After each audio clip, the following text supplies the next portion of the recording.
हरे कृष्ण। पहले वीडियो में हमने कुछ नरक का वर्णन किया था, किस प्रकार से जीवों को भोगना पड़ता है। तो यहाँ पर सुमति जो कथा सुना रहे हैं, नरक का वर्णन कर रहे हैं, वो अपने 7वां जन्म का कथा यहाँ पर बता रहे हैं। 7वें जन्म में जो एक वैश्य थे, उसका कथा यहाँ पर सुनिए। जनक जमदूत संवाद। भिन्न भिन्न पापों से भिन्न भिन्न नरकों की प्राप्ति का वर्णन। पुत्र सुमति कहता है, पिताजी, इससे पहले 7वें जन्म में मैं एक वैश्य कुल में उत्पन्न हुआ था। उस समय पौंसले पर पानी पीने को जाती हुई गौओं को मैंने यहाँ जाने से रोक दिया। गौओं को पानी पीने के लिए रोका था उन्होंने। उस पाप कर्म में फल से मुझे अत्यंत भयंकर नरक में जाना पड़ा, जो आग की लपटों के कारण घोर दुखदायी प्रतीत होता था। उसमें लोहे की सी चोंच वाले पक्षी भरे पड़े थे। यहाँ पापियों के शरीर को कोल्हू में पैरने के कारण जो रक्त की धारा बहती थी, उससे कीचड़ जम गई थी और काटे जाने वाले दुष्कर्मियों के नरक में पड़ने से शप और घोर हाहाकार मचा रहता था। उस नरक में पड़े मुझे 100 वर्षों से कुछ अधिक समय बीत गया। मैं महान ताप और पीड़ा से संतप्त रहता था। प्यास और जलन बराबर बनी रहती थी। तदंतर एक दिन सहसा सुख देने वाली ठंडी हवा चलने लगी। उस समय मैं तप्त बालुका और तप्त कुंभ नामक नरक के बीच था। उस शीतल वायु के संपर्क से उन नरक में पड़े हुए सभी जीवों की यातना दूर हो गई। मुझे भी उतना ही आनंद हुआ जितना स्वर्ग में रहने वालों को यहाँ प्राप्त होता है। यह क्या बात हो गई, यह सोचते हुए हम सभी जीवन आनंद की अधिकातर के कारण एक टक नेत्र से जब चारों ओर देखा, तब हमें बड़े ही उत्तम एक नर रत्न दिखाई दिए। उनके साथ बिजली के समान कांतिमान एक भयंकर जमदूत था, जो आगे होकर रास्ता दिखा रहा था और कहता था, महाराज, इधर से आइए। सैकड़ों यातनाओं से व्याप्त नरक को देखकर उन पुरुष रत्नों को बड़ी दया आई। उन्होंने जमदूत से कहा। आगंतुक पुरुष बोले, जमदूत, बताओ तो सही, मैंने कौन सा ऐसा पाप किया है जिसके कारण अनेक प्रकार की यातनाओं से पूर्ण इस भयंकर नरक में मुझे आना पड़ा है। मेरा जन्म जनक वंश में हुआ था। मैं विदेह देश में विपश्चित नाम से विख्यात राजा था और प्रजाजन का भली भांति पालन करता था। मैंने बहुत से यज्ञ किए, धर्म के अनुसार पृथ्वी का पालन किया, कभी युद्ध में पीठ नहीं दिखाया तथा अतिथियों को कभी निराश नहीं लौटने दिया। पितरों, देवताओं, ऋषियों और भृत्यों को उनका भाग दिए बिना कभी मैंने अन्न ग्रहण नहीं किया। पराई स्त्री और पराये धन आदि की अभिलाषा मेरे मन में कभी नहीं हुई।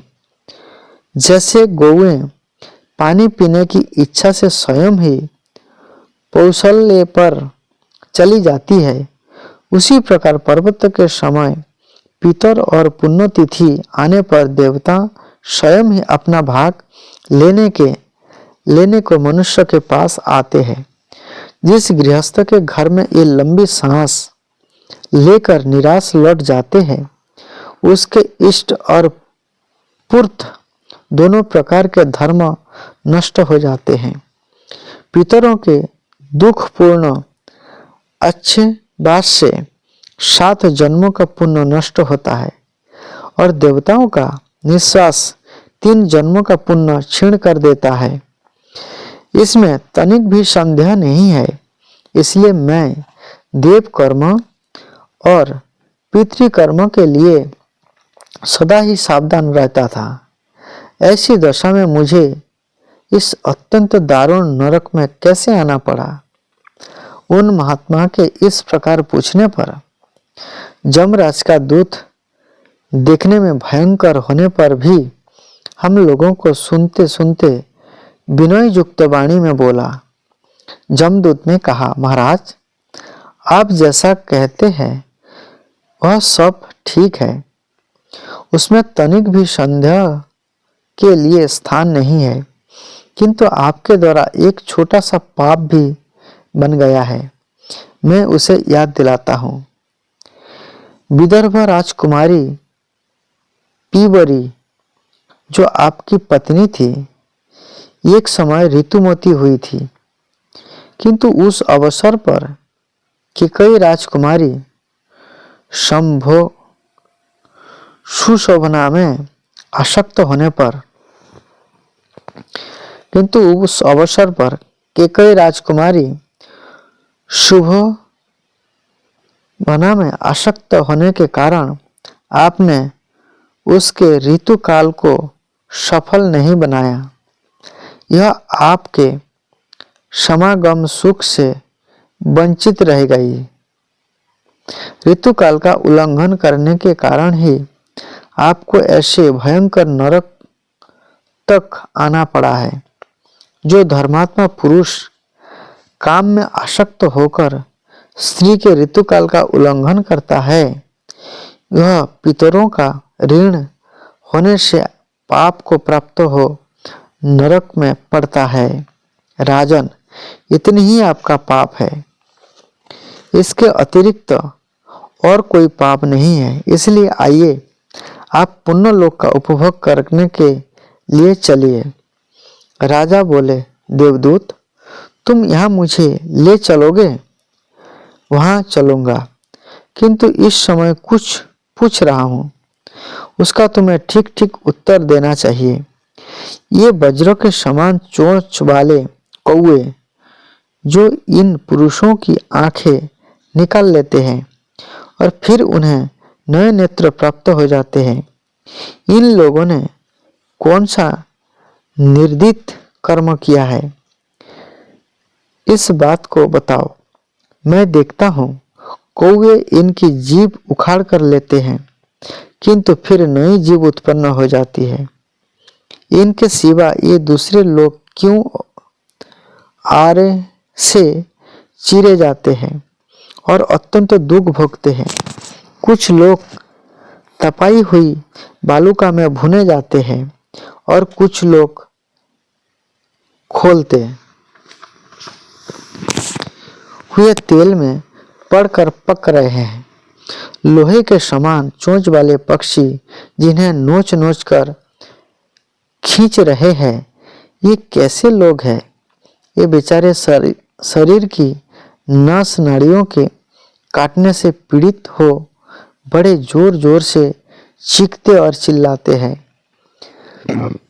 लोहे की चोंच की आघात से इनके सारे अंग में घाव हो गया है, जिससे इन्हें बड़ा कष्ट होता है।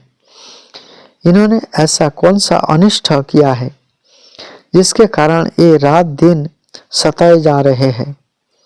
ये तथा और भी जो पापियों की यातनाएं देखी जाती है, ये किन किन कर्मों के परिणाम हैं, ये सब बातें मुझे पूर्ण रूप से बताओ।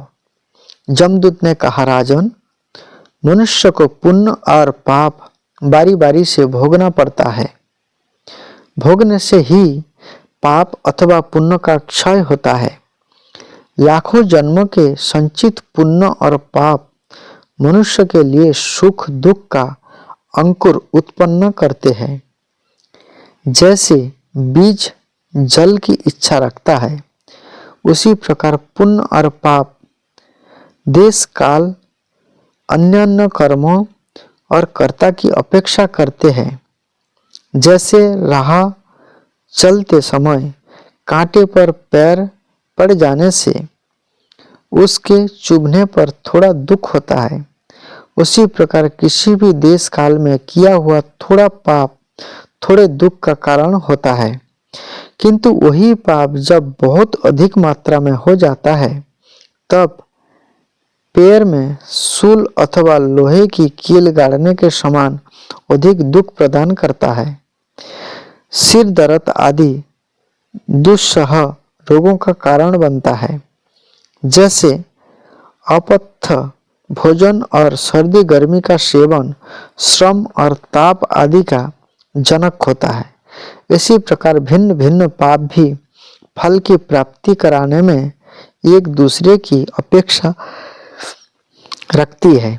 ऐसे ही बड़े बड़े पाप दीर्घकाल तक रहने वाले रोग और विकारों के उत्पादक होते हैं। उन्हीं से शस्त्र और अग्नि का भय प्राप्त होता है। ये ही असह्य पीड़ा और बंधन आदि फल प्रदान करते हैं। और इस प्रकार जीव अनेक जन्मों के संचित पुण्य और पापों के फल स्वरूप सुख और दुख को भोगता हुआ इस लोक में स्थित रहता है। राजन, जैसे नरक में पड़े हुए जीव अपने घोर पापों का फल भोगते हैं, उसी प्रकार ये स्वर्ग लोक में देवताओं के साथ रहकर गंधर्व सिद्ध और अप्सराओं के संगीत आदि का सुख उठाते हुए पुण्य का उपभोग करते हैं। देवता, मनुष्य और पशु पक्षियों की योनि में जन्म लेकर जीव अपने पुण्य पाप जनित सुख दुख रूप शुभाशुभ फलों को भोगता है। राजन, अब जो वह पूछ रहे हैं कि किस किस पापों से पापियों का कौन कौन सी यातनाएं मिलती है, यह सब मैं आपको बतला रहा हूँ। जो नीचे मनुष्य कामना और लोभ के वशीभूत हो, दूषित दृष्टि एवं कलुषित चित्त से पराई स्त्री और पराये धन पर आंखें गड़ाते हैं, उनकी दोनों आंखों को यह वज्रतुल्य चोंच वाले पक्षी निकाल लेते हैं और पुनः पुनः इनके नए नेत्र उत्पन्न हो जाते हैं। इन पापी मनुष्यों ने जितने निमेष तक पाप पूर्ण दृष्टिपात किया है, उतने ही 1000 वर्षों तक ये नेत्र की पीड़ा भोगते हैं। जिन लोगों ने असत शास्त्र का उपदेश किया है तथा किसी को बुरी सलाह दी है, जिन्होंने शास्त्र का उल्टा अर्थ लगाया है, मुंह से झूठी बातें निकाली है तथा वेद देवता ब्राह्मण और गुरु की निंदा की है, उन्हीं की जिह्वा को ये वज्रतुल्य चोंच वाले भयंकर पक्षी उखाड़ते हैं और वह जिह्वा नई नई उत्पन्न होती रहती है। जितनी निमेष तक उनके द्वारा जिह्वा जनित पाप हुआ होता है, उतने वर्षों तक उन्हें यह कष्ट भोगना पड़ता है। जो नराधम दो मित्र में फूट डालते हैं, पिता पुत्र में, स्वजन में, जजमान और पुरोहित में, माता और पुत्र में, संगी साथियों में तथा पति और पत्नी में बैर डालते हैं, ये आरे से चिरे जा रहे हैं। आप इनकी दुर्गति देखिए। जो दूसरों को ताप देते और उनकी प्रसन्नता में बाधा पहुंचाते, पंखे, हवादार स्थान, चंदन और खस की ठट्ठी आदि का अपहरण करते हैं तथा निर्दोष व्यक्तियों को भी प्राणांतक कष्ट पहुंचाते हैं, ये अधम पापी है जो तपाई हुई बालू में पड़कर कष्ट भोगते हैं। जो ब्राह्मण किसी देव कार्य या पितृ कार्य में दूसरे के द्वारा निमंत्रित होकर भी दूसरे किसी के यहाँ श्राद्ध भोजन कर लेता है, उसके यहाँ आने पर ये पक्षी 2 टुकड़ों कर डालते हैं। जो अपनी अनुचित बातों से साधु पुरुषों के मर्म पर आघात पहुंचाता है, उसको ये पक्षी अत्यंत पीड़ा देते हैं। उन्हें ऐसा करने पर कोई रोक नहीं सकता। जो झूठी बातें कहकर और विपरीत धारणा बनाकर किसी की चुगली खाते हैं, उनकी जिह्वा के इस प्रकार तेज किए हुए छुरों से 2 टुकड़े कर दिए जाते हैं। जिन्होंने उदंडतावश माता पिता तथा गुरुजनों का अनादर किया है, ये पीप, विष्ठा और मूत्र से भरे हुए गाड़ों में नीच मुख करके डुबाए जा रहे हैं। जो लोग देवता, अतिथि, अन्यान्य प्राणी, भृत्य वर्ग, अभ्यागत, पीतर, अग्नि तथा पक्षियों को अन्न का भाग दिए बिना ही स्वयं भोजन कर लेते हैं, यही दुष्ट यहाँ पीप और गोंद चाट कर रहते हैं। उनका शरीर तो पहाड़ के समान विशाल होता है, किंतु मुख सुई की नोक के बराबर रहता है। देखिए, यही ये लोग हैं जो लोग ब्राह्मण अथवा किसी अन्य वर्णों के मनुष्य को एक पंक्ति में बिठाकर भोजन में भेद करते हैं। उन्हें यहाँ विष्ठा खाकर रहना पड़ता है। जो लोग एक समुदाय में साथ साथ आए हुए अर्थार्थी मनुष्य को निर्धन जानकर छोड़ देते हैं और अकेले अपना अन्न भोजन करते हैं, ये ही यहाँ थूक और खाखार भोजन करते हैं। राजन, जिन लोगों ने झूठे हाथों से गौ, ब्राह्मण और अग्नियों का स्पर्श किया है, जिन लोगों ने झूठे हाथों से गौ, ब्राह्मण और अग्नियों का स्पर्श किया है, उन्हीं में से ये लोग यहाँ मौजूद है जो जलते हुए लोहे के खंभों पर हाथ रखकर उन्हें चाट रहे हैं। जिन्होंने शिक्षापूर्वक झूठे मुंह होकर भी सूर्य, चंद्रमा और तारों पर दृष्टिपात किया है, उनकी आंखों में आग रखकर जमराज के दूत उसे धोंकते हैं। गौ, अग्नि, माता, ब्राह्मण, ज्येष्ठ भ्राता, पिता, बहन, कुटुंबी, स्त्री, गुरु तथा बड़े बूढ़ों का जो पैरों से स्पर्श करते हैं, उनके दोनों पैर यहाँ आग में तपाई जाती है। तपाई हुई लोहे की बेड़ियों से जकड़ दिए जाते हैं और उन्हें अंगारों के ढेर में खड़ा कर दिया जाता है। उसमें उनके पैरों से लेकर घुटनों तक का भाग जलता रहता है। जो नराधम अपने कानों से गुरु, देवता, द्विज और वेदों की निंदा सुनते हैं और उसे सुनकर प्रसन्न होते हैं, उन पापियों के कान में ये जमराज के दूत आग में तपाई हुई लोहे की कीलें ठोक देते हैं। विलाप करने पर भी उन्हें छुटकारा नहीं मिलता। जो लोग क्रोध और लोभ के वश में होकर पौंसले, देव मंदिर, ब्राह्मण के घर तथा देवालय के सभा भवन तोड़वाकर नष्ट करा देते हैं, उनके यहाँ आने पर ये अत्यंत कठोर स्वभाव वाले जमदूत इन तीखे शास्त्रों से शरीर की खाल उधेड़ लेते हैं। उनके चीखने चिल्लाने पर भी ये दया नहीं करते। जो मनुष्य गौ, ब्राह्मण तथा सूर्य की ओर मुंह करके मल मूत्र का त्याग करते हैं, उनकी आंतों को कौवे गुर्दा से खींचते हैं। जो किसी एक को कन्या देकर फिर दूसरे के साथ उसका विवाह कर देता है, उसके शरीर में बहुत से घाव करके उसे खारे पानी की नदी में बहा दिया जाता है।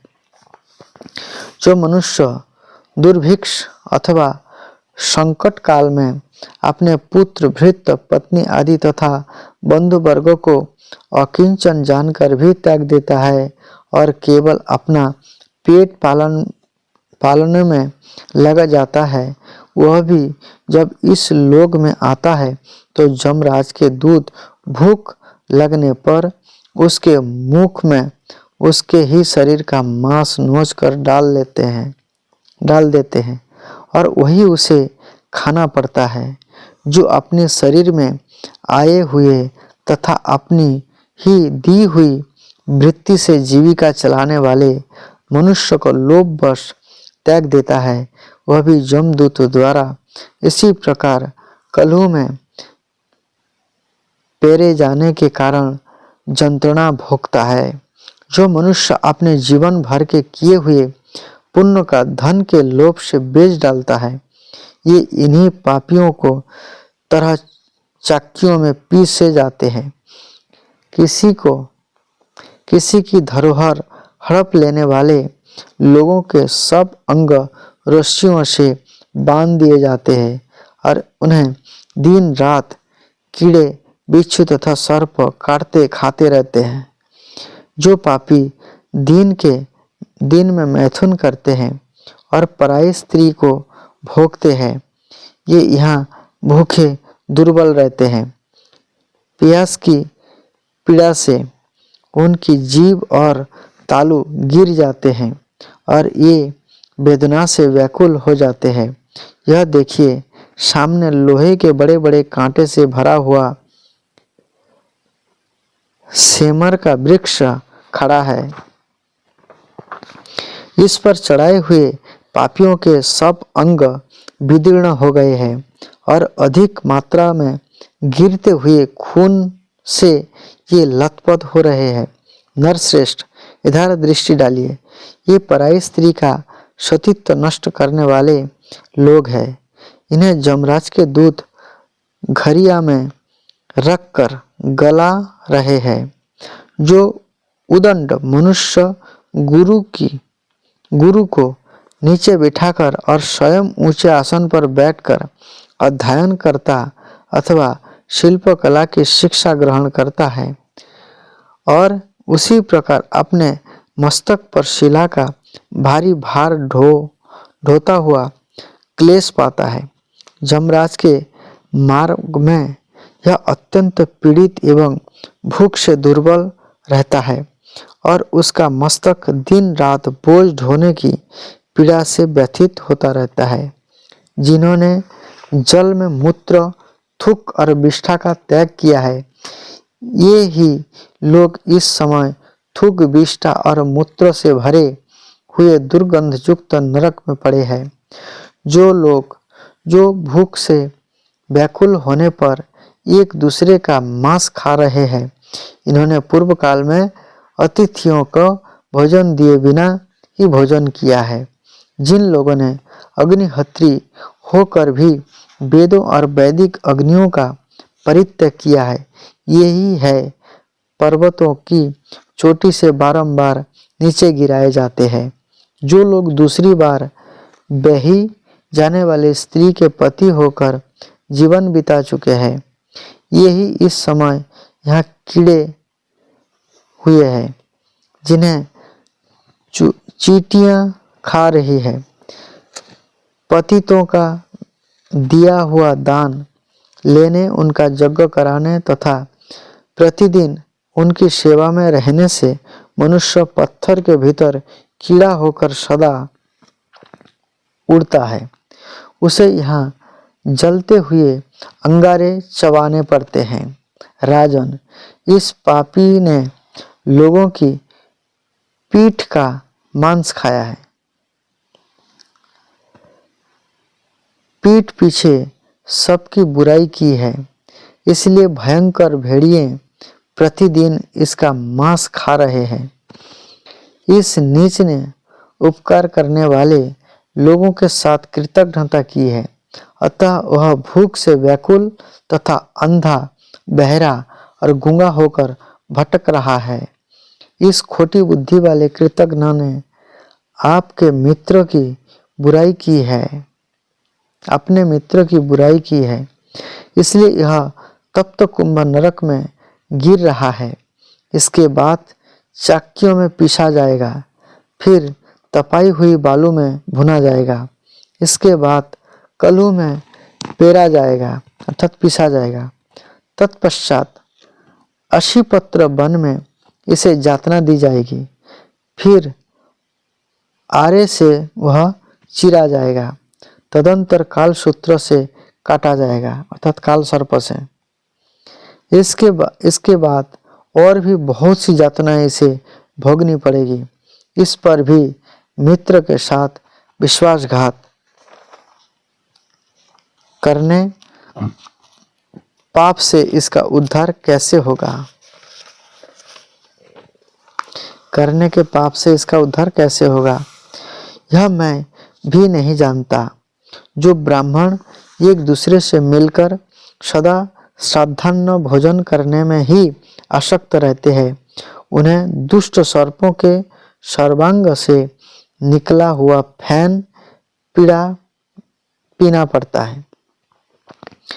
सुवर्ण की चोरी करने वाले, ब्रह्म हत्यारे, शराबी तथा गुरु पत्नी गामी, इस चारों प्रकार के महापापी नीचे और ऊपर धधकती हुई आग के बीच में झोंककर सब ओर से जलाए जाते हैं।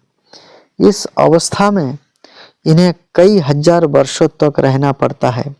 तदंतर मनुष्य योनि में उत्पन्न होते तथा कोढ़ एवं जक्षा आदि रोगों से युक्त रहते हैं। ये मरने के बाद फिर नरक में जाते हैं और पुनः उसी प्रकार नरक से लौटने पर रोग युक्त जन्म धारण करते हैं। इस प्रकार कल्प के अंत तक उनके आवागमन का यह चक्र चलता रहता है। गौ की हत्या करने वाला मनुष्य 3 जन्मों तक नीच से नीच नरक में पड़ता है। अन्य सभी उपपातकों का फल भी ऐसा ही निश्चय किया गया है। नरक से निकले हुए पापी जीव जिन जिन पातकों के कारण जिन जिन जोनियों में जन्म लेते हैं, यह सब मैं बतला रहा हूँ, आप ध्यान देकर सुनिए। तो इस प्रकार से कुछ नरकों का इस प्रकार वर्णन हुआ। आगे किस प्रकार के कर्म से कौन कौन जोनियों में क्या क्या बनते हैं वो आगे बताएंगे। तो अगले वीडियो में आप देखिएगा। हरे कृष्णा।